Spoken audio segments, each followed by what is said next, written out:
चलिए आइए आप लोगों को play with mathematics YouTube channel पर स्वागत है। इससे पहले आप लोगों को मैट्रिक्स का 2 लेक्चर मिल गया है। प्रथम लेक्चर में मैट्रिक्स का डेफिनेशन, ठीक है, उसका ऑर्डर, एलिमेंट्स के बारे में समझे थे, ठीक है। उसके बाद पढ़े थे कि कोई मैट्रिक्स अगर हमको ऑर्डर पता है तो उस मैट्रिक्स को हम कैसे कंस्ट्रक्ट करेंगे, यानी कैसे बना पाएंगे, इतना फर्स्ट लेक्चर में किए थे। उसके बाद सेकंड लेक्चर में टाइप्स ऑफ मैट्रिक्स में 7 टाइप हम पढ़ लिए थे। रो मैट्रिक्स पढ़ लिए थे, कॉलम मैट्रिक्स पढ़ लिए थे, रेक्टेंगुलर मैट्रिक्स पढ़ लिए थे, स्क्वायर मैट्रिक्स पढ़ लिए थे, स्केलर मैट्रिक्स पढ़ लिए थे, डायगोनल मैट्रिक्स पढ़ लिए थे और उसके बाद यूनिट मैट्रिक्स पढ़ लिए थे। हम इतना कवर 2 लेक्चर में कर चुके हैं। तो उम्मीद है कि आप लोग अच्छे से इसको तैयार किए होंगे और मेरे साथ जुड़ रहे हैं। तो आइए इससे आगे की बात आज करेंगे। उससे पहले कि आप लोग क्लास में जो भी पढ़ाया जाता है उसको अच्छे से नोट करें, ठीक है। मेरे साथ चलिए, अच्छा कर पाएंगे, सभी जगह से बेहतर होगा। आप लोग मेरे साथ जुड़ें और मैथ को अपने बूस्ट करें और अच्छे से। चलिए देखते हैं इसका अगला टाइप क्या है, ठीक है।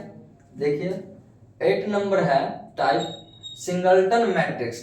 नाम है इसका सिंगलटन मैट्रिक्स। सिंगल का मतलब होता है 1।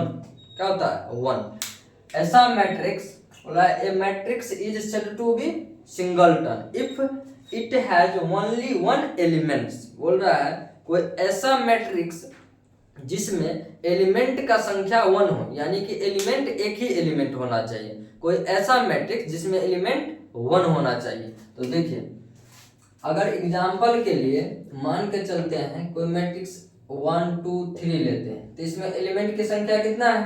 3 है। एक 1 है, एक 2 है और एक 3 है।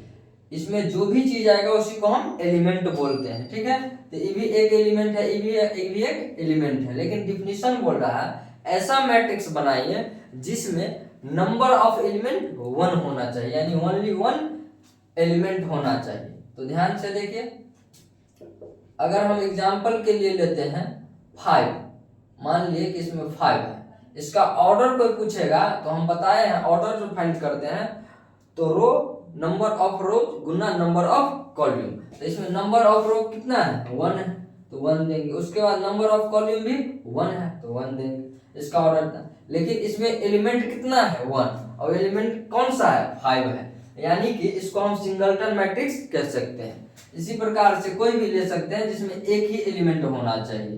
तो मान के चलिए 7, इसका भी ऑर्डर 1 क्रॉस 1 ही होगा और इसमें भी एलिमेंट का संख्या 1 है, वो है 7। इस प्रकार के मैट्रिक्स को हम सिंगलटन मैट्रिक्स बोलते हैं, ठीक है। उसके नेक्स्ट टाइप है ट्रायंगुलर मैट्रिक्स। ट्रायंगुलर मैट्रिक्स, तो ध्यान दीजिए, ट्रायंगुलर मैट्रिक्स का डेफिनेशन कहता है a matrix is said to be triangular matrix if all elements above और below the principal diagonal is 0।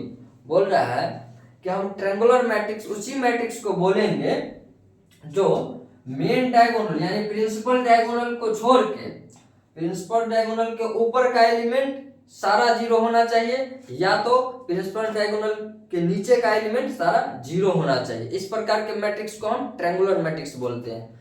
Triangular matrix का डेफिनेशन है ट्रायंगुलर वैसा मैट्रिक्स जो स्क्वायर मैट्रिक्स तो होना ही चाहिए, स्क्वायर मैट्रिक्स तो होना ही चाहिए, लेकिन उसमें ध्यान रखेंगे कि मेन डायगोनल को छोड़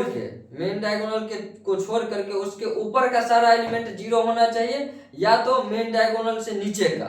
समझ रहे हैं? एग्जाम्पल से समझते हैं, ध्यान दीजिए। अगर कोई मैट्रिक्स हम मान लेते हैं कि कोई मैट्रिक्स है मेरे पास कि 1 2 3 4 5 6 7 8 9। आप समझिए मेरा जो डायगोनल हुआ प्रिंसिपल डायगोनल तो ये हुआ, प्रिंसिपल डायगोनल ये हुआ। डिफिनीशन बोल रहा है कि प्रिंसिपल डायगोनल जो है ना, प्रिंसिपल डायगोनल इज 0। बोल रहा है ऑल एलिमेंट्स एबव और बिलो, यानी प्रिंसिपल डायगोनल के या तो ऊपर का एलिमेंट पूरा 0 होना चाहिए या तो नीचे का होना चाहिए। तो अगर हम ऊपर के एलिमेंट को पूरा को 0 बनाते हैं, ऊपर के एलिमेंट को 0 बनाते हैं, समझ रहे हैं, तो इसको हम बोलेंगे ट्रायंगुलर मैट्रिक्स। समझिए बात। और एक अगर हम बिलो को बनाते हैं तो ध्यान दीजिए, एग्जाम्पल के लिए दूसरा लेते हैं और उसमें हम 1 2 3 4 5 6 7 8 9 ध्यान से देखिए। मेन डायगोनल तो मेरा ये हो गया, मेन डायगोनल ये हो गया और इसके ऊपर हम जीरो बना लिए हैं, यानी एभव का बात कर चुके हैं। अब बिलो का करेंगे तो इसके मेन डायगोनल को छोड़ के 3 ही एलिमेंट बच रहा है, तो यहाँ पर हम क्या डालेंगे, जीरो। तो इस प्रकार के मैट्रिक्स को हम क्या बोलते हैं, ट्रायंगुलर मैट्रिक्स। अब ध्यान से समझिए, ये भी ट्रायंगुलर मैट्रिक्स का एग्जांपल है, ये भी ट्रायंगुलर मैट्रिक्स का एग्जांपल है, लेकिन इसमें विशेष बात ये है इसका भी कुछ अलग नाम है, इसका भी कुछ अलग नाम है। तो ध्यान दीजिए, ये मेन डायगोनल के ऊपर जीरो बना रहा है, इसलिए इस ट्रायंगुलर मैट्रिक्स का नाम देंगे हम अपर ट्रायंगुलर मैट्रिक्स, सॉरी इस ट्रायंगुलर मैट्रिक्स का नाम देंगे हम लोअर ट्रायंगुलर मैट्रिक्स। कहने का मतलब जो नीचे में त्रिभुज बना रहा है, यहाँ से देखेंगे तो इस प्रकार से, यहाँ से देखेंगे तो इस प्रकार से हमको त्रिभुज नजर आ रहा होगा, इसमें जो देखेंगे तो इस प्रकार से हमको त्रिभुज नजर आ रहा होगा, समझ पा रहे हैं। तो हम देख रहे हैं इसके ऊपर जो जीरो बन रहा है, यानी कि मेन डायगोनल के एभव ऊपर एभव बन रहा है, एभव जब बनेगा तो नीचे बन जाएगा ट्रायंगल, तो इसलिए इस प्रकार के मैट्रिक्स को हम लोअर ट्रायंगुलर मैट्रिक्स कहते हैं, lower triangular matrix, triangular matrix, ठीक है। यानी कि मेन डायगोनल के अगर ऊपर जीरो बन जाए तो वो तो ट्रायंगुलर मैट्रिक्स होगा ही होगा, लेकिन उसका भी टाइप है, तो कौन सा ट्रायंगुलर मैट्रिक्स होगा, लोअर ट्रायंगुलर मैट्रिक्स, क्योंकि नीचे में एक ट्रायंगल बना रहा है। दूसरा देखेंगे इसको क्या बोलेंगे, इसके नीचे जीरो बन रहा है यानी ऊपर ट्रायंगल बन रहा है, यानी कि इसका नाम क्या हो जाएगा, अपर ट्रायंगुलर मैट्रिक्स। क्या हो जाएगा, अपर ट्रायंगुलर मैट्रिक्स। उम्मीद है कि समझ रहे होंगे। तो ध्यान से देखिए, कोई भी ऐसा मैट्रिक्स जो स्क्वायर मैट्रिक्स होना चाहिए, डायगोनल के या तो एभव यानी ऊपर, बिलो यानी नीचा। अगर ऊपर का एलिमेंट सारा जीरो बन जाए तो नीचे का, ऊपर का बनेगा यानी कि नीचे ट्रायंगल बना देगा, यानी कि उसको हम बोल सकते हैं बिलो यानी कि लोअर ट्रायंगुलर मैट्रिक्स, और एक हो जाएगा अपर ट्रायंगुलर मैट्रिक्स। तो ध्यान से देखिए, नेक्स्ट टाइप है मेरा हॉरिजॉन्टल मैट्रिक्स। क्या है, हॉरिजॉन्टल मैट्रिक्स। हॉरिजॉन्टल मैट्रिक्स का डेफिनेशन है, a matrix is said to be horizontal matrix। किसी भी मैट्रिक्स को हम हॉरिजॉन्टल मैट्रिक्स तब बोलेंगे जब if number of rows is, number of row यानी कि रो की संख्या जो है less than number of column. यानी कि हम यहाँ से भी कह सकते हैं आर का जो वैल्यू है वो सी से छोटा होना चाहिए, आर यानी रो और सी यानी कॉलम, हम इसको इस प्रकार से भी कह सकते हैं। तो ध्यान दीजिए, इसका एग्जांपल देखते हैं। एग्जांपल के लिए अगर मान के चलिए 1 2 3 4 6 7 8 5 2 1 3 5 4 कुछ भी, ध्यान से देखिए। अब इसको अगर हम देखेंगे तो इसमें नंबर ऑफ रो हम काउंट कर लेते हैं, तो number of row 1, number of row 2 3, यानी इसमें नंबर ऑफ रो की संख्या कितनी है, 3 है, यानी कि 3, और कॉलम की संख्या कितनी है, 1 2 3 4 है। इसमें आप देख पा रहे होंगे कि नंबर ऑफ रो 3 है, नंबर ऑफ कॉलम 4 है, तो इसमें नंबर ऑफ रो की संख्या कितनी हुई, अधिक हुई नंबर ऑफ रो से, नंबर ऑफ कॉलम की संख्या नंबर ऑफ रो से अधिक हो गई। इस प्रकार के मैट्रिक्स को हम क्या बोलेंगे, हॉरिजॉन्टल मैट्रिक्स। अब उसके बाद है वर्टिकल मैट्रिक्स। क्या है, वर्टिकल मैट्रिक्स। तो ध्यान से देखिए, a matrix is said to be vertical matrix if number of rows is greater than number of column. अब बोल रहा है कि नंबर ऑफ रो जो है ग्रेटर देन यानी कि बड़ा होना चाहिए नंबर ऑफ कॉलम से। हॉरिजॉन्टल उसको बोलेंगे जिसमें रो की संख्या कॉलम की संख्या से छोटी होगी, और वर्टिकल उसको बोलेंगे, दूसरा है वर्टिकल उसको बोलेंगे जिसमें नंबर ऑफ रो ज्यादा होना चाहिए नंबर ऑफ कॉलम से। तो ध्यान से देखिए, तो वर्टिकल मैट्रिक्स के लिए अगर हम एग्जांपल लेते हैं, वर्टिकल मैट्रिक्स के लिए एग्जांपल लेते हैं, तो ध्यान से देखिए, इसमें हम ये कह सकते हैं कि आर का वैल्यू ज्यादा होना चाहिए सी से, जहां पर आर डिनोट कर रहा है रो को और सी कॉलम को। तो ध्यान से देखिए, इसका अगर हम एग्जांपल लेते हैं तो इसमें हमको रो की संख्या अधिक होनी चाहिए, तो उस प्रकार का मैट्रिक्स कंस्ट्रक्ट करेंगे। तो मान लीजिए 2 5 3 9 2 1 कुछ भी। अब इसमें हम देखेंगे रो कितना है और कॉलम कितना है। तो रो 1 2 3, इसमें 3 रो आ रहा है, और कॉलम का बात करेंगे तो 1 2 2। तो इसमें आप देख पा रहे होंगे कि नंबर ऑफ रो 3 है और नंबर ऑफ रो 2 है। तो इस प्रकार के मैट्रिक्स इसमें देख रहे हो, रो का संख्या ज्यादा हो गया कॉलम से, तो इस प्रकार के मैट्रिक्स को हम वर्टिकल मैट्रिक्स बोलते हैं। तो उम्मीद है कि आप लोग अच्छे से समझ रहे होंगे। तो एक बार इसको हम रिपीट कर देते हैं, अच्छे से समझिए। सिंगलटन मैट्रिक्स किसको बोलते हैं? ऐसा मैट्रिक्स जिसमें सिर्फ एक ही एलिमेंट होना चाहिए। ऐसा मैट्रिक्स जिसमें एक ही एलिमेंट रहे उसको हम सिंगलटन मैट्रिक्स बोलते हैं। नेक्स्ट है ट्रायंगुलर मैट्रिक्स। ट्रायंगुलर मैट्रिक्स के लिए है वैसा मैट्रिक्स जो स्क्वायर मैट्रिक्स तो होना चाहिए, लेकिन डायगोनल से ऊपर या डायगोनल के नीचे अगर ऑल एलिमेंट्स जीरो मिल रहा है, डायगोनल को छोड़ के उसके नीचे या तो ऊपर जीरो बन रहा है, इस प्रकार के मैट्रिक्स को हम ट्रायंगुलर मैट्रिक्स बोलते हैं। ट्रायंगुलर मैट्रिक्स 2 कैटेगरीज में यहाँ से बांटेंगे, तो एक लोअर ट्रायंगुलर मैट्रिक्स, एक अपर ट्रायंगुलर मैट्रिक्स। तो इसमें हम देख पा रहे हैं अगर मेन डायगोनल को छोड़ के अगर हम ऊपर में जीरो बनाते हैं यानी नीचे में ट्रायंगल बना दे रहा है, तो इस प्रकार के मैट्रिक्स को हम लोअर ट्रायंगुलर मैट्रिक्स कह सकते हैं। और अगर नीचे में जीरो लेंगे तो ऊपर में ट्रायंगुलर बना रहा है यानी ट्रायंगल बना रहे हैं, यानी इस प्रकार के मैट्रिक्स को हम अपर ट्रायंगुलर मैट्रिक्स बोल देंगे। ठीक है। उसके बाद नेक्स्ट स्टेप पर है हॉरिजॉन्टल मैट्रिक्स। तो हॉरिजॉन्टल मैट्रिक्स उस मैट्रिक्स को बोलेंगे जिसमें नंबर ऑफ रो से बड़ा होना चाहिए नंबर ऑफ कॉलम। कहने का मतलब सी का जो वैल्यू है बड़ा होना चाहिए आर से, जहां पर सी कॉलम हो गया और आर रो हो गया। उसके बाद हम पढ़े वर्टिकल मैट्रिक्स। तो वर्टिकल मैट्रिक्स के लिए पढ़ेंगे जिसमें नंबर ऑफ रो अधिक होना चाहिए नंबर ऑफ कॉलम से। तो इस प्रकार के मैट्रिक्स को हम वर्टिकल मैट्रिक्स कहते हैं। तो आइए इससे आगे कुछ नेक्स्ट टाइप है जिसको हम लिखते हैं। तो आइए नेक्स्ट टाइप देखते हैं। नेक्स्ट टाइप है मेरा नल मैट्रिक्स और जीरो मैट्रिक्स, यानी कि इसी मैट्रिक्स का नाम है, इसको हम नल मैट्रिक्स भी बोल सकते हैं या जीरो मैट्रिक्स भी बोल सकते हैं। तो समझिए नाम से ही स्पष्ट हो रहा है कि इसमें जीरो के बारे में कोई ना कोई तो बात होगा। तो ध्यान से समझिए कि a matrix is said to be null matrix. बोल रहा है किसी भी मैट्रिक्स को नल मैट्रिक्स या जीरो मैट्रिक्स तभी ये बोलेंगे कब, if all its elements are zero. कहने का मतलब इसका सारा का सारा एलिमेंट क्या होना चाहिए? जीरो होना चाहिए।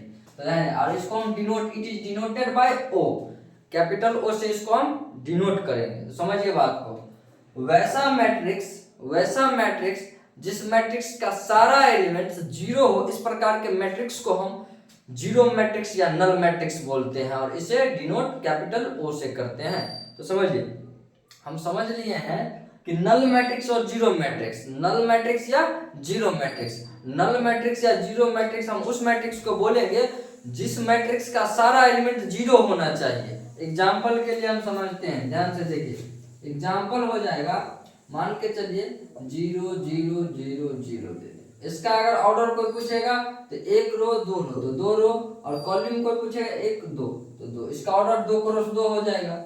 और इसको समझिए, और इसमें अगर हम मान के चलिए 3 ऑर्डर का ले लिए, 3 ऑर्डर का ले, लेकिन ध्यान रखिएगा कि जीरो मैट्रिक्स होने के लिए हमको ऐसा जरूरी नहीं है कि स्क्वायर मैट्रिक्स होना जरूरी है।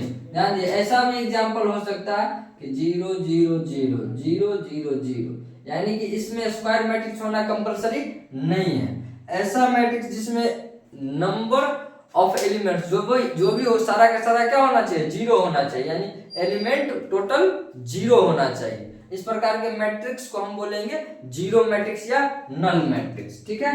तो उम्मीद है आप लोग समझ रहे होंगे। इसको ओ से डिनोट करते हैं कि 2 ऑर्डर का है, इसलिए इसको हम O2 भी कह सकते थे, इसको O3 भी कह सकते थे।